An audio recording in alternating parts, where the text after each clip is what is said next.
Hey everyone, welcome back to the channel. If you're diving into the world of crypto in 2025, you might need to move your assets around.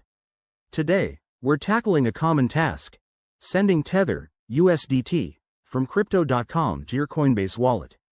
This process is straightforward, but as always with crypto, it's important to double-check everything to avoid any mishaps. By the end of this video, you'll be able to do this yourself in just a few minutes. Let's jump right in. First things first, make sure you have both a Crypto.com account and a Coinbase wallet set up. You'll need some USDT in your Crypto.com wallet to transfer. Start by logging into your Crypto.com app or website. Once you're in, navigate to your wallet section and find your Tether balance. This is usually under the Assets or Wallets tab. Next, select Tether from your list of assets. Look for an option that says Withdraw, Send, or Transfer. When you click on that, you'll be prompted to enter the recipient's address.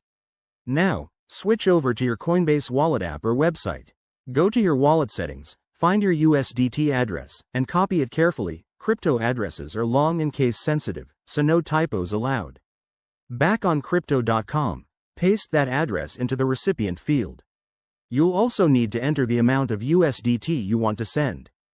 Don't forget to check the network. Make sure it's on the same blockchain, like Tron or Ethereum, that both platforms support for USDT.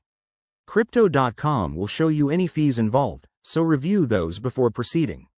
Once everything looks good, hit Confirm or Send. You'll get a confirmation screen. Double-check the details one last time. After you approve, the transaction will be processed. This usually takes a few minutes, depending on network congestion. Finally, head back to your Coinbase wallet and refresh to see if the USDT has arrived. If it doesn't show up right away, give it some time and check the transaction status on a blockchain explorer like Etherscan. And there you have it. Your Tether is now in your Coinbase wallet. Remember, crypto transfers are irreversible, so always verify addresses and amounts. If you found this guide helpful, give this video a thumbs up, subscribe for more 2025 crypto tips, and hit that bell icon. Thanks for watching, and I'll see you in the next one.